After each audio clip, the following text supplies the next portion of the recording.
你知道世界上毒性最强的动物是什么吗？你见过一滴毒液就足以毒死几十头大象的动物吗？一提起剧毒动物，相信多数人第一时间都会想到毒蛇、蜘蛛这种标志性毒物。但实际上，除了这些，世界上还有很多种我们从未见过，甚至从未听说过的剧毒生物。它们的体型不大，游走在各种隐秘的角落。如果一不小心被这些毒物伤到，极有可能会给我们带来致命的威胁。今天这期视频，黑兔给各位领导找出了世界上毒性最强的8种动物，带各位领导一起认识一下这些剧毒生物。大家好，我是黑兔。喜欢这类视频的领导，劳烦您帮忙点个赞支持一下，记得长按点赞3秒，给黑兔个霸气鼓励，谢谢。好，第8个，金色箭毒蛙。金色箭毒蛙也叫金箭蛙，这是一种分布于哥伦比亚热带雨林的一种特有的箭毒蛙。这种金色箭毒蛙的体型很小，成年后的金箭蛙体重也就在30克左右，身长大约在5厘米左右。尽管体型不大，但这个小家伙可能是地球上毒性最强的脊椎动物。在所有的箭毒蛙中，这种金色的箭毒蛙是毒性最强的，它的毒性要比普通的箭毒蛙强20倍。在金箭蛙的皮肤腺体中，会向外分泌出一种致命的生物碱蝙蝠鱼毒素，这种毒素主要都存在于它们的皮肤上，触碰就有可能中毒，甚至死亡。一只成年的金箭蛙身上所携带的毒素约为2毫克左右，这听起来可能并没有多可怕，但就是这2毫克的毒液就足以杀死上万只老鼠，或者多达2头非洲象。如果换作人类，仅需0.2毫克的金箭蛙毒素就足以致死，非常可怕。在野外，成年的金箭蛙可能没有天敌，因为它的毒性过于强烈，以至于几乎没有动物敢捕食它们。但即便是这样，它们的数量也到了濒临灭绝的状态，主要原因就是因为栖息地遭到破坏，才导致非常稀缺。好，第7个，玉螺。玉螺也就是我们熟知的鸡心螺，这是一种主要生活在热带海域的一种螺类。这种海螺的主要特征就是外表看上去很像鸡的心脏或者芋头。玉螺的种类繁多，在全世界有多达500多种不同种类的玉螺。这个家伙看上去貌似人畜无害，但实际上却是一个杀人于无形的剧毒生物。在玉螺的尖端部分长有一颗细小的毒刺，这根毒刺可以向外喷射毒液，这种毒液被称为玉螺毒素。体型越大的玉螺，毒性也就越强。除了玉螺毒素，其中一些玉螺还携带有河豚毒素，非常致命。一只玉螺所产生的毒液就足以杀死10个成年人。更恐怖的是，如果被这个家伙的毒刺刺伤，第一时间我们并不会感到疼痛，因为在玉螺的毒素中携带有一种阻断神经系统传递信息的化合物，这种化合物会麻痹我们的神经，导致我们在中毒后无法第一时间向外传递信息。这也是最可怕的一点，因为被它刺伤后，由于玉螺毒素中含有镇痛成分，导致受害者即便在死亡之前也不会感到特别痛苦，会使中毒者非常平静的丧命，非常可怕。好，第6个，悉尼漏斗网蜘蛛。它是世界上毒性最强的蜘蛛。悉尼漏斗网蜘蛛是一种原产于澳大利亚东部的一种大型蜘蛛，这种蜘蛛的体长可达5厘米以上，一条腿的长度可以达到6厘米以上。相比其他蜘蛛，这个家伙的体型已经算很大了。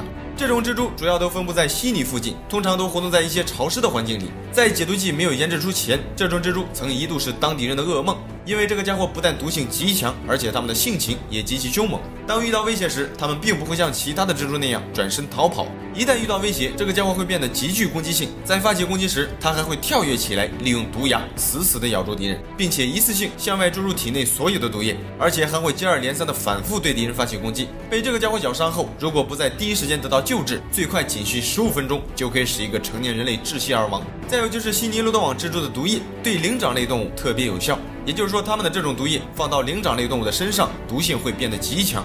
然而其他的哺乳动物对这种毒液则有一定的抵抗力，也就是说它们对人类来说是非常致命的。好，第5个，以色列金蝎。它是地球上人类已知毒性最强的蝎子。以色列金蝎也叫巴勒斯坦毒蝎，这种蝎子多数都分布于北非到中东地区，主要都生活在以色列和远东的一些干旱沙漠以及灌木丛地区。以色列金蝎的体长可达5厘米，整体呈黄褐色，看上去与普通的蝎子无异，但就是这么一个小家伙，依然能够威胁到我们的生命。你知道吗？以色列金蝎的毒液是一种强效的神经毒素混合物，被它蛰到会非常的痛苦。虽然它的毒液剂量并不会轻易杀死一个健康的成年人类，但如果换作是儿童或者老人以及身体较弱的人，仍有致命的危险。这种蝎子最致命的地方就在于它凶猛的性格。你知道吗？这家伙的体型虽然不大，却极具侵略性。一旦有人打扰到以色列金蝎，他们就会将毒刺举起来，然后不断地向敌人发起攻击。每蛰一次，就会向外释放出毒液。如果连续被它蛰伤多次，也会有致命的危险，非常可怕。对了，再有就是它们的毒刺，这种蝎子的毒牙强大到足以穿透人类的指甲，一旦被它蛰伤，轻者抽搐、瘫痪，重者心跳停止，甚至呼吸衰竭，非常可怕。好，第4个，毒鼬。毒鼬也被称为食鱼，这种鱼主要都分布于印度洋至太平洋地区。它是一种底栖鱼类，通常都活动在一些热带海岸的海底或岩礁下。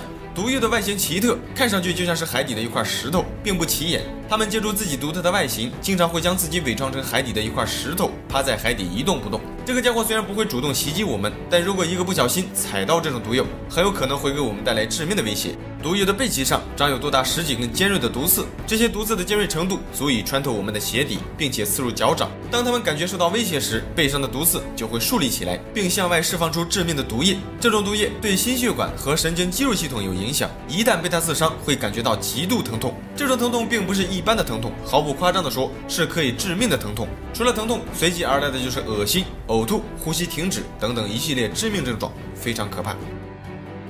第3个，蓝环章鱼。这是一种体型不大，却是人类已知毒性最猛烈的有毒动物之一。蓝环章鱼是一种小型章鱼，它的体长也就在15厘米左右，多数都分布于日本与澳大利亚之间的太平洋海域的珊瑚礁中。这个小家伙最明显的特征就是身上蓝色的环，看上去非常漂亮且鲜艳。很多人都知道，颜色越是鲜艳的动物，越有可能携带剧毒。蓝环章鱼也不例外。这个家伙虽然体型不大，但对于人类来说，它们是一种非常危险且致命的剧毒生物。蓝环章鱼所产生的毒液内含有河豚毒素以及多种剧毒成分。它们的嘴巴虽然不大，但却可以轻易地咬穿潜水员的潜水衣。被这个小家伙咬到后，最快仅需短短的几分钟内就会导致死亡。最可怕的一点就在于，至今为止，对抗蓝环章鱼毒素的解毒剂仍没有被研制出来。也就是说，一旦被它咬伤，如果没有在短时间内接受有效的治疗，基本上是必死无疑。不过庆幸的是，它们并不会像其他的掠食性鱼类那样主动攻击人类。一般情况下，蓝环章鱼并不会主动向人类发起攻击，除非当它们感觉自己受到很大的威胁时，才会进行反击。当然，一旦被它咬到，中毒的过程也是非常恐怖的。要知道，蓝环章鱼所携带的河豚毒素会导致人体严重瘫痪，中毒后会使人在大脑保持清醒的状态下，身体却无法移动，甚至不能向外界呼喊，发出求救信号。整个过程会随着毒素的蔓延，直到呼吸停止，然后死亡，非常恐怖。好，第2个，内陆太攀蛇。它是世界上人类已知毒性最强的陆栖蛇种。内陆太攀蛇也被称为沙漠猛蛇，单听它这个名字就足以彰显出这种蛇的可怕程度。这种蛇主要都分布在澳大利亚中东部的半干旱地区，成蛇的体长可达2米，身体颜色多数都为深棕褐色。它们通常都喜欢栖身于一些洞穴或者石缝中，主要以一些鼠类、蛙类以及其他的一些小型哺乳动物为食。它之所以被认为是陆地上毒性最强的动物，主要就是出于这种蛇的毒液致死量。这个家伙一次性向外输出的毒液就足以杀死20万只老鼠，如果换成人类，仅需1口的杀伤力就足以杀死至少100个成年人类，非常可怕。这个家伙不但毒性极强，它还是一种攻击速度非常快的蛇。内陆太攀蛇在发起攻击时，会将前半身竖立起来，然后利用极快的速度向对方发起攻击。这种速度快到我们用肉眼几乎都无法看见，并且在发起攻击的时候，它们往往都是一次性发起多次攻击，接连向对方的体内注入大量的致命毒液。其一次向外排出的毒液就能够在24小时之内毒死大约20吨的猎物。它们一次的排毒量最多就可以高达上百毫克，然而杀死2名成年人类仅需要1毫克毒液。更可怕的是，被它咬到后，短时间内身体就会瘫痪，导致无法正常移动，并且它的毒素中还有一种加速血液凝固的物质。如果血液凝固，即便是到了医院，也无法将氧气或者其他有机物输送进身体的各个部位，只能等待死亡。通常被它咬到后，仅需15到30分钟就会因呼吸衰竭而丧命，非常可怕。好，第1个，箱型水母。它是地球上人类已知对人类毒性最强的生物。箱型水母也叫海黄蜂，这种生物生活在澳大利亚的东北沿海水域，经常漂浮在昆士兰海岸的浅水区。由于其外形特别像一个箱子，所以被称为箱型水母。这种水母的身上长有60多条触须，触须的长度可达3米。这些触须就是这种箱型水母最致命的武器。在它的每一根触须上都布满了带有毒液的刺细胞，每一个刺细胞上都有一个肉眼看不见的毒针。这些毒针的毒性极大，毒液中包含有一种非常有效的神经毒素，稍微碰一下就会被这些毒刺伤到。一旦中毒，最短仅需要30秒就可以让中毒者一命呜呼。据说被这种箱型水母蛰到的人，只有在被蛰后的短短几分钟内找到解药，才有可能挽回一命。如果超时，基本上是必死无疑。绝大多数被这种剧毒水母蛰到的人，基本上是毫无生还的可能，非常可怕。在澳大利亚25年中，死于象形水母毒素下的人约有60人，而死于鲨鱼嘴下的人仅有13人。由此可见，这个家伙的危险性有多大。象形水母最致命的一点，除了携带剧毒，再有就是它们的身体呈透明状，游动在水中很难被人发现，再加上一旦中毒，连抢救的时间都没有，相当危险。好了，这期视频就到这里了，觉得还不错的领导，记得帮黑土点个赞，谢谢。鳄雀鳝究竟有多可怕？你见过会吃人的鲶鱼吗？你知道亚马逊河里的食人鱼究竟有多恐怖吗？你知道吗？在全世界，人类已知的鱼类种类就已经超过了3万多种。然而，当我们一提起最致命的、最可怕的鱼类时，多数人第一时间都会想到鲨鱼这种生活在海里的鱼。但事实上，除了大海里的咸水鱼类，在一些河流或湖泊这些淡水中，也潜伏着很多种非常危险且致命的杀手鱼。相比深海里的鱼类，其实这些淡水鱼对人类来说危险性可能要更高，因为它们距离人类更近。今天这期视频，黑土给各位领导找出了世界上最凶猛的11种淡水鱼类，带各位领导一起认识一下这些河流怪物。大家好，我是黑土，喜欢这类视频的领导，劳烦您帮忙点个赞支持一下，记得长按点赞3秒，给黑土个霸气鼓励，谢谢。好，第11个。巨骨舌鱼，这是一种原产于亚马逊河的一种大型淡水鱼，它是南美洲体型最大的淡水鱼之一。巨骨舌鱼的体长最长可达4米以上，体重可达400斤以上。它们多数仅分布于亚马逊河流域，主要以河里的小鱼为食，有时候也会捕食蛇、乌龟、青蛙，甚至小型的鳄鱼。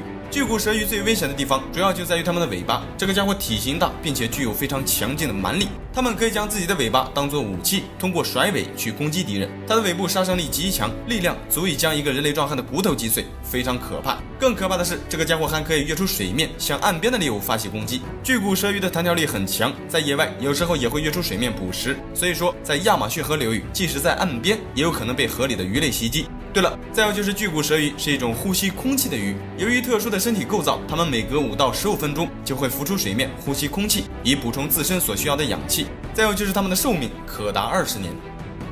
好，第10个，鳄雀鳝。这是一种危害性极强的大型凶猛鱼类，在我们国家，这种鱼属于外来入侵物种，危害性极强。鳄雀鳝也叫福鳄，这种鱼原产于北美洲，是北美地区特有的一种大型食肉鱼类。这个家伙其实在白垩纪早期就已经出现在地球上了，距今它们已经在地球上生活了至少1亿多年，属于一种原始鱼类。鳄雀鳝是北美地区7种鳝鱼中体型最大的一种，它的体长最长可达3米，体重最重可达300斤。一眼看上去不难看出，这个家伙长着一个酷似鳄鱼的嘴巴，满嘴锋利的牙齿，看上去非常凶猛。也正是因此，它才被称为鳄雀鳝。这种鱼是一种贪婪的伏击掠食者，它们看上去貌似行动迟缓，但实际上是一种非常凶猛的捕食者。在水中，无论是鱼类、龟类，或者漂浮在水面上的水禽类，以及其他的小型哺乳动物，但凡是鳄雀鳝能够着的地方，它几乎都会攻击。只要是水里的活物，能吃的它几乎通吃。这种鱼对天然水域具有极强的破坏性，而且鳄雀鳝产下的卵含有剧毒，在一些河流或者湖泊中，它们几乎没有天敌，并且它们的寿命最高可达75年。大体型、不挑食、够凶猛，再加上寿命长，这些特征加起来，足以对一些河流或湖泊等淡水生态系统带来灭顶之灾，非常可怕。好，第9个，巨型水虎鱼。巨型水虎鱼也就是非洲虎鱼，这是一种分布在非洲刚果河的掠食性鱼类。非洲虎鱼的外观非常可怕，它的体长可达1.5米以上，体重可达100斤以上。这个家伙的嘴里长有尖锐且锋利的牙齿，撕咬能力极强，它们可以吃掉跟自己体型差不多的猎物。有时候巨型水虎鱼群也会对鳄鱼发起攻击，非常凶猛。它们的攻击速度非常快，并且多数还是群体捕猎。对比亚马逊河里的红腹食人鱼，巨型水虎鱼要可怕得多。它们拥有食人鱼的凶猛程度，也具备大型凶猛鱼类的体型。巨大的体型可以使它们能够猎杀很多比自己体型大的猎物。但就是这么一个无论看上去还是听上去都极度可怕的鱼，在当地却经常变成人类的盘中餐。因为非洲虎鱼是当地人最重要的食物和收入来源，也正是因为这种鱼的存在，才促进了当地的一些旅游业。好，第8个，欧洲鲶。欧洲鲶也叫欧洲六须鲶，这是一种分布于欧洲中部和东部的一种大型鱼类。欧洲鲶的最大体长可达3米以上，最大体重可达400斤。它是欧洲地区最大的淡水鱼之一。这个家伙的大嘴里长有上百颗小牙齿，它们主要以一些环节动物、昆虫以及其他鱼类为食。这个大家伙也是一种非常可怕的鱼类，它们除了猎杀其他鱼类，有时候也会自相残杀。在极少数情况下，欧洲鲶也会出现攻击人类的情况发生，非常危险。再有就是它们的寿命可达50年以上。好，第7个，巨鳖。巨鳖也被称为老鹰鸭嘴和木瓜鱼，这是一种分布于南亚地区的一种大鱼，在我们国家的怒江、澜沧江以及沅江水系都有分布。巨鳖是一种大型鱼类，它的体长可达2米，体重超过了100斤。它们主要都在一些湍急的河流中生存。这种鱼虽然看上去好像并不是很凶猛，但当它们露出嘴里那尖锐、粗壮像钉子一样的牙齿时，就不由得让人毛骨悚然了。没错，正如它的外表一样，巨鳖是一种非常可怕的鱼类。在云南当地，传说巨鳖会利用自己扁平的身形隐藏在河边，目的是为了等待去河边玩耍的儿童靠近。一旦有机会，巨鳖就会将儿童咬住，拖下水吃掉。这种情况但是听起来就非常恐怖，但在印度却是真真切切发生的事。在印度的恒河里也有巨鳖的身影，印度人每年都会有很多信徒将一些死去的人类尸体抛入到恒河里，然而这些尸体就会成为巨鳖的食物。第6个，尼罗尖吻鲈。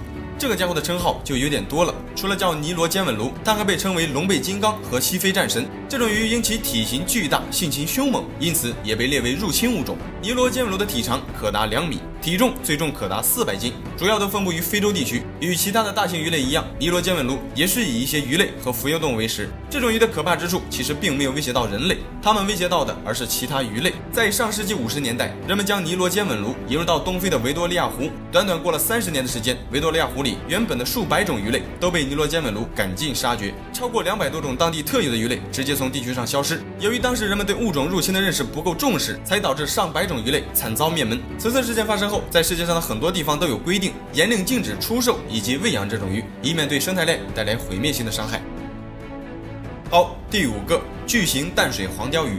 这种黄鲷鱼是世界上体型最大的淡水鱼之一，它们活动在东南亚和婆罗洲的大河流的河口。2022年6月，柬埔寨渔民在湄公河曾捕获到一条体长全长4米、重达600斤的淡水黄鲷鱼。之前也有美国的生物学家捕获到过体长4米以上的标本。总之，这种鱼的体型非常大，它的身体结构与普通的黄鲷鱼差不多，除了大小不同，大致都一样。巨型淡水黄鲷鱼并不具备太强的攻击性，但它尾部的刺上被毒液包裹，并且其硬度强大到可以刺穿骨头。虽然它并不会主动对人类发起攻击，但如果一旦被激怒，不小心被它的尾部刺到，也是非常致命的。像这种巨型淡水黄鲷鱼的尾部的刺，可以直接刺穿我们的身体，非常可怕。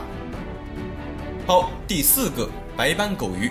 这是一种大型凶猛的肉食性鱼类。白斑狗鱼也叫北梭子鱼，这种鱼多数都分布于北美洲以及欧亚大陆，在我们国家的新疆地区也有分布。成年的白斑狗鱼的体长最长可达1.5米，体重最重可达50斤以上。这种鱼食量很大，非常贪吃，并且还是肉食性。它们是淡水鱼中生性最粗暴的一种肉食鱼。它们的食物除了鱼类，还包括蛙类、蛇类、鼠类，甚至野鸭都有可能被这种白斑狗鱼猎杀。在它们的嘴里长有锋利的锥形牙齿，在捕食猎物的时候，嘴巴可以向外伸出，利用嘴里的锥形牙齿将猎物死死的拖挂住。如果还有剩余的食物没有吃完，白斑狗鱼也会利用自己的牙齿将没有吃完的食物挂在牙齿上打包带走。一条成年的白斑狗鱼一次性就可以吞噬掉自身体重20%的食物。再有就是这种鱼在小时候就具备凶猛残暴的特性，当它们的体长长到5到7厘米的时候，就可以依靠自己凶猛的性格与特征去捕食其他鱼类。在这个阶段，它们还会出现自相残食的现象，非常可怕。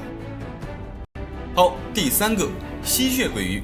这种鱼要比食人鱼更可怕，因为它与亚马逊河里的食人鱼栖息地相同，并且还是以食人鱼为主食的凶猛鱼类。吸血鬼鱼的下颚处长着2根长达10厘米的尖锐獠牙，它们的体长最长可达1米以上，体重可达30斤以上。嘴里的獠牙，但是看上去就非常恐怖。这2根獠牙的主要作用就是用于刺穿猎物，一些体型巨大的吸血鬼鱼也可以轻松地刺穿我们的手掌。这种鱼通常都活动在一些水流湍急的河流底部，它们有扇形的尾鳍，可以适应在湍急的水流中游动，在一些溪流中或者水坝、瀑布和急流的底部都有可能发现它们的身影。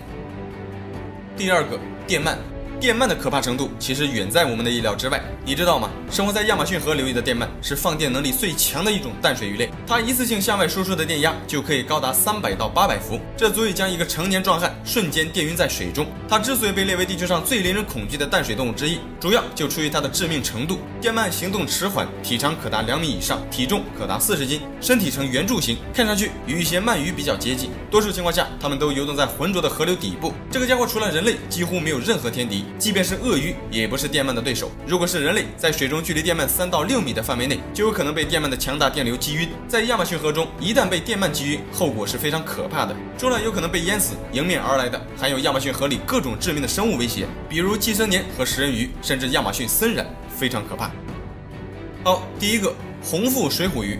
水虎鱼，也就是生活在亚马逊流域的食人鱼。在全世界，食人鱼的品种其实有很多，比较具有代表性的就是亚马逊流域的红腹食人鲳。这是一种长有锋利牙齿的极群鱼类，它是亚马逊流域最臭名昭著的动物之一。在巴西，曾有人目睹过一群水虎鱼在短短数秒内将一头牛撕成碎片的可怕景象。这种鱼的咬力非常惊人，它们长有三角形的牙齿，非常锋利，能够轻易的将猎物撕裂。被水虎鱼群攻击到的猎物，通常都会被它们啃食到只剩下一堆白骨，非常可怕。红腹食人鱼的标准长度可达50厘米，体重可达8斤左右。它们通常都是群体活动，每当遇到猎物时，就会取用轮流攻击的作战方式对猎物进行猎杀。这种鱼非常残忍，它们会先选择猎物的尾巴和眼睛进行攻击，等猎物丧失逃跑能力之后，再蜂拥而上将其撕碎吃掉。红腹水虎鱼的咬合力非常大，它们可以轻易的咬穿牛皮和硬邦邦的木板，甚至能够把钢制的钓鱼钩一口咬断。由此可见，这家伙绝对足够可怕。更可怕的是，它们的鱼群规模非常庞大，少则几百条，多则上千条聚集在一起。在亚马逊河里，除了电鳗，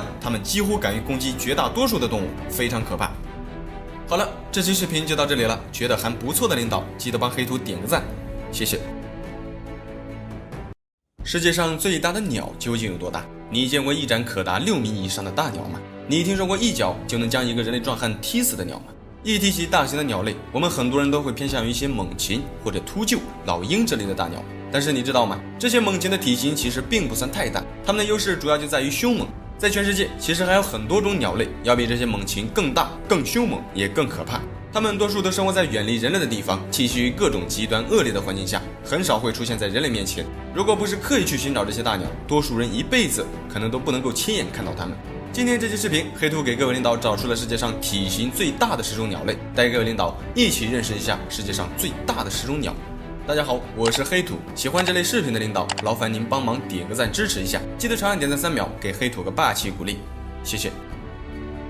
好，位列第10位的就是金头鹳，这是一种生活在非洲中部的大鸟。金头鹳的体长可达1.5米，体重约在14斤左右。它最明显的特征就是脸上那宽大且粗壮的喙，看上去给人的感觉非常憨厚。这个巨大的鸟喙也是金头鹳最厉害的武器。它的嘴端下弯成钩状，尖端非常尖锐，周边也非常锋利，锋利程度使它们能够穿透鳄鱼的皮肤，相当强悍。在非洲当地，这种大鸟有时候甚至被称为鳄鱼的天敌，主要原因就是这个家伙经常会捕杀小型鳄鱼。这种大鸟通常都是单独活动，主要都是在夜间活动，白天通常都隐藏在草丛中休息，到了黄昏才肯出门觅食，因此人们很难发现它们的行踪。它们的食物主要是以一些鱼类为主食，有时候也会捕捉一些小型鳄鱼和甲鱼、水蛇以及青蛙等动物。再有就是这个家伙虽然看上去比较憨厚，但实际上对于人类来说可能有潜在的危险。因为金头鹳的领地意识很强，一位金头鹳的领地面积约为3平方千米，通常都是由2只一起联手保卫。一旦有其他动物进入到它们的领地，金头鹳就会对其发起攻击，如果打不过对方，就会想方设法对其巢穴进行破坏，脾气相当暴躁。好，第9个，漂泊信天翁。它是距离人类栖息地最远的一种鸟类，漂泊信天翁也叫流浪信天翁。这种鸟生活在寒冷的南极海域，几乎在整个南冰洋都有这种鸟的踪迹。它是世界上人类已知现存翼展最大的鸟类。漂泊信天翁的翼展最大可达3.7米，平均翼展都在3米以上。还有一些更大的例子声称翼展达到了5.3米，但这些报告仍未得到证实。经过验证的最大翼展为3.7米，它的体长可达1.35米，体重最重可达30斤以上。巨大的翼展为这种鸟带来了非常强悍的滑翔能力。漂泊信天翁在高空飞行的时候，它们可以在空中停留几个小时，而不用挥动翅膀。这种鸟一天的大部分时间都在飞行中度过，除了觅食的时候会降落，绝大多数时间都在空中活动。据记录，曾经有一只漂泊信天翁在12天内飞行了6000多公里。这种鸟除了飞行能力强，它们还具备非常优秀的潜水技能。漂泊信天翁可以一头扎进水下12米深的冰冷海水下捕获猎物。它们的主要食物来源也是以一些乌贼、小鱼这些水生动物为主。这些鸟绝大多数都仅分布于北冰洋，很少会出现在人类的栖息范围内。在这里没有人会干扰它们，它们也没有天敌。对人类来说，气候寒冷的北极却是漂泊信天翁的理想栖息地。对了，还有就是它们的寿命最长可达60年。第8个，安第斯神鹫。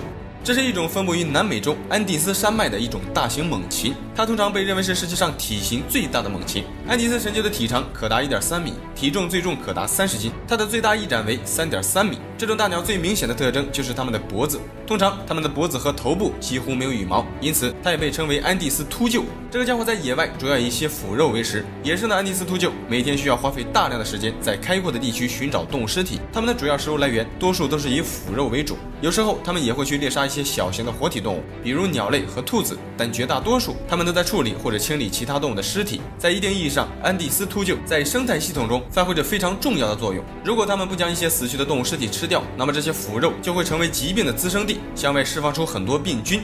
对了，还有就是它们的寿命，它除了体型大，还是世界上寿命最长的鸟类之一。野生的安第斯秃鹫寿命可达50年以上，人类已知寿命最长的圈养安第斯秃鹫活了79年。第7个，灰颈鹿宝。这是一种分布于非洲南部的一种大型保科动物，它是现存最重的飞行动物之一。灰颈鹿宝的体长可达1.35米，体重接近40斤。由于体重过大，它们大部分的时间都在地面上活动，几乎70%的时间都在步行。多数情况下，只有在它们感觉受到惊吓时才会快速奔跑，需要借助推力升空。在奔跑时，借助推力用很大的力气腾空飞起。灰颈鹿宝是一种杂食性鸟类，它们的食物来源非常复杂，多数都是以一些昆虫为主。有时候它们也会定期食用一些小型脊椎动物，比如蜥蜴、变色龙、小蛇以及小型哺乳动物。有时候它们也会选择吃腐肉和各种植物的种子、果子和根茎。作为一种大型的陆栖鸟类，并且生活在动物种类繁多的非洲大陆，它们很容易遭到非洲大陆上很多陆地捕食者的攻击，像一些我们熟知的豹子、狮子、斑鬣狗以及一些大型猛禽，都会对灰颈鹿宝的生命构成威胁。据估计，在非洲高达82%的灰颈鹿宝在出生后的第1年就会死亡，也正是因此，导致人们对它们的具体寿命尚未得知，只知道圈养中的灰颈鹿宝至少可以活到26岁，野生的寿命尚不清楚。第6个，火鸡。这是一种原产于北美地区的一种大型高地陆鸟，现存的分为野生火鸡与家养火鸡2种。家养火鸡是一种大型家禽，成年后的家养火鸡体重最大可以达到78斤，体长可以达到1.1米以上，翼展最大可达1.8米，是当地开放林最大的鸟类。家养火鸡与普通的圈养鸡一样，主要被用来供应人类的商业生产，多数都被当作食物。据估计，在全世界每年约有6.2亿只火鸡被人类吃掉，这多数都发生在一些西方国家，特别是西方每年的感恩节，每年的这一天可能会有多达上百万只火鸡被宰杀。除了感恩节，在圣诞节的时候，当地人也会吃火鸡。总之，在西方，一旦遇到一些比较传统的或者重要的节日，他们就会吃火鸡，就类似于我们的饺子一样。对了，再有就是无论是家养的火鸡还是野生的火鸡，对人类的小孩来说是非常危险的，因为在当地这种大型家禽经常会出现袭击人类小孩的事件发生。虽然火鸡对成年人类构不成什么实质性的伤害，但如果是小孩子，那就相当危险了。好，第5个，大美洲驼。这是一种不会飞的鸟类，原产于南美洲的东部，是南美洲最大的鸟类。大美洲驼的体重最重可达70斤以上，它们的身高可达1.7米，从喙到尾巴的长度可达1.3米以上。虽然看上去它们的外观与大多数鸵鸟差不多，但两者却是截然不同的2个物种。它们的双脚是一双极具杀伤力的武器，这个家伙的踩踏力非常可怕。在南美洲，当地人经常会看到一些家犬被大美洲驼踩踏致死的惨景，这种情况对于人类的儿童来说是非常危险的。再有就是它们的繁殖方式非常特别，大美洲驼每当到了交配时，雄性大美洲驼就会提前把巢穴搭建好，并且邀请雌性大美洲驼们将鸟蛋下到这个巢中。一只雄性大美洲驼的栖妾数量最多的时候能高达15只。等雌性大美洲驼下完蛋后，它们就会离开另寻新欢，然而这只雄性大美洲驼则会留下来保护以及孵化妻妾们留下来的蛋。在这期间，雄性很少进食，也基本不会离开巢穴半步。等雏鸟孵化出来后，雄性大美洲驼还会负责保护它们。在这期间，它们极具攻击性，任何靠近它孩子的人或动物都会遭到它的攻击，非常危险。好，第4个，帝企鹅。帝企鹅也叫皇帝企鹅，它是南极洲特有的一种现存企鹅物种中最高和最重的，也是企鹅家族中个体最大的物种。帝企鹅的身高最大可达1.3米，体重可达100斤以上。它们是群居性动物，在环境恶劣的南极地区，每当恶劣的气候来临，群居生活可以帮助它们挤在一起，抵御寒冷。它们的耐寒性非常强，帝企鹅的皮肤表层覆盖了多层隔热的脂肪和羽毛，在周围气温低至零下40度的环境下，它们的身体仍可以保持39摄氏度的体温，并且它们还可以在零下40度的环境下孵化企鹅蛋，这一点是地球上绝大多数动物都做不到的。再有就是它们的集群数量，帝企鹅的集群数量非常庞大，一群通常都会高达几百只，最多的时候甚至能高达10万多只在一起活动。在南极，它们的主要食物来源就是海里，帝企鹅可以下潜到海水中500多米深的水域寻找食物，一次下水可以在水中憋气15到20分钟，主要以海下的一些鱼虾和头足类动物为食。在野外，它们的寿命可以达到20年。好，第3个，南方食火鸡。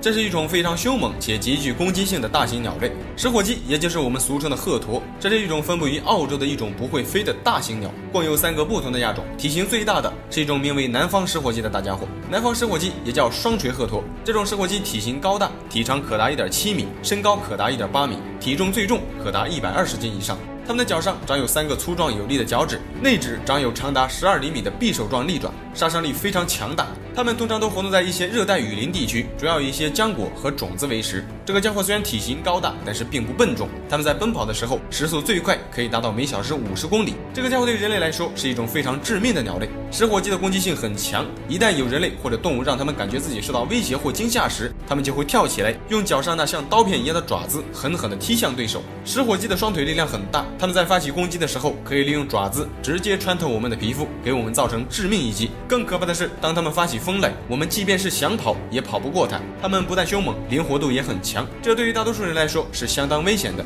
在2019年，美国的佛罗里达州就曾发生了一起食火鸡伤人致死的事件，死者是饲养食火鸡的主人，在不小心倒地之后，被自己饲养的食火鸡用爪子生生抓死的，非常可怕。好，第2个，儿苗。儿苗也被称为澳洲鸵鸟，它是澳大利亚特有的物种，也是澳大利亚最大的本土鸟类。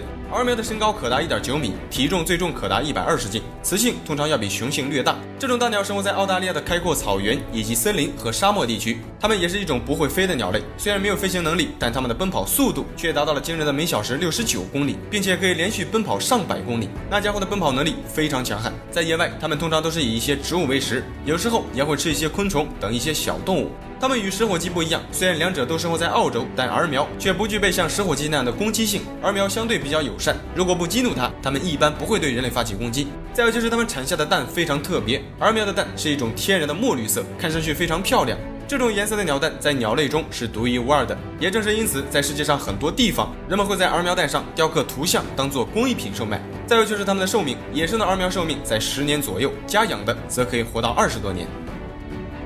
好，第1个，非洲鸵鸟。